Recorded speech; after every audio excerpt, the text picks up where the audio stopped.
Today on CJ Off-Road, we're going to show you how to remove the doors on your Jeep Wrangler JL.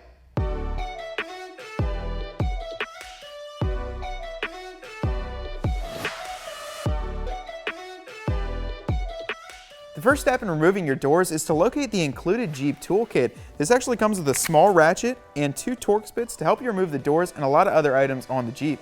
In order to get the doors off, you have to remove the locking pins underneath the hinges. They use a T50 Torx bit, and that's to hold the pin on. It's pretty nice because Jeep actually stamped T50 into the hinge, that way you know what size Torx bit you use. We're going to grab our Jeep ratchet that came with, put the T50 Torx bit on, and get to removing these. Be careful when you're ratcheting these off to watch the head of the ratchet and make sure you don't scratch your paint.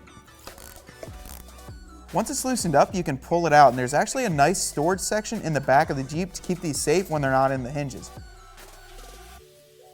And this locking pin can go with the other one in the back. As you can see, we've got the door open on our new JL, and one of the great features on these Jeeps is they do have a door limiting stop. This eliminates the door from freely opening and closing. However, if you want to pull your door off, you have to remove one of the bolts.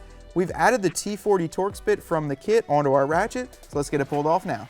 This Torx bolt is located right above this lower hinge bracket. You simply put the T40 in there and remove it. Once you get the bolt removed, make sure you store it in a safe place. Once we pull the door off, I'm actually going to thread it back into that hole. That way I know where it is when I reinstall the doors.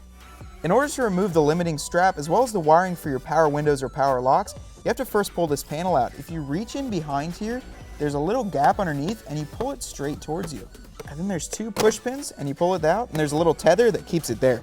Once you have that cover plate removed, you're going to access your wiring harness here. In order to get this unclipped, you have to pull the red push pin up, and then unlike the JKs, there's a little safety pin on this black section. Push that down, and then push the white piece outwards. And if you push it all the way up, your wiring harness will be free, and you can disconnect it. The last step before you pull your doors off is to pull the limiting strap up, and you're ready to go. Once you have everything disconnected, you're ready to pull your door off. One of the coolest things that Jeep did on the JL model is actually incorporated a little grab handle or a little groove right on the inside of the door, and the doors are aluminum, make them a little bit lighter. Let's get it pulled off. Just like the front, the first step for the rear is to remove the locking pins on the underside of the hinge. They use the T50 Torx bit that's found in your kit, so let's get started. As I remove this, I like to put my finger there behind it, that way I don't damage our paint. The same with the front, these are going to have the door limiting stops. They use a T40 Torx bit to remove the bolt, and it's right above the lower hinge.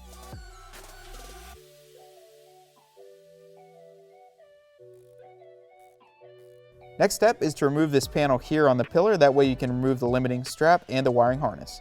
It simply pulls out from the bottom and then pulls straight down, and there's a little tether to keep it hanging there. The wiring for the rear door is a lot easier than the front. All you have to do is push down this little tab and pull the wiring towards you, and it slides right out. Then pull the door limiting strap straight up towards you, and you're ready to pull your door off. The rear door has some of the same features as the front door does. It has this nice little grab divot in here, that way you can pull it up really easily. In the trunk, there's going to be extra storage underneath. Make sure you lift that up, and go ahead and store your locking pin in the section right over here on the left. There's enough for all 8 of them to fit right in there, and they'll stay secure when you're not using them. Probably one of the coolest parts of your new JL is to be able to take the doors off. As you can see, we got them off behind me, and if you want to stay tuned for all the new JL write-ups and how-tos, be sure to subscribe to CJ Off-Road, and I'll see you out on the trails.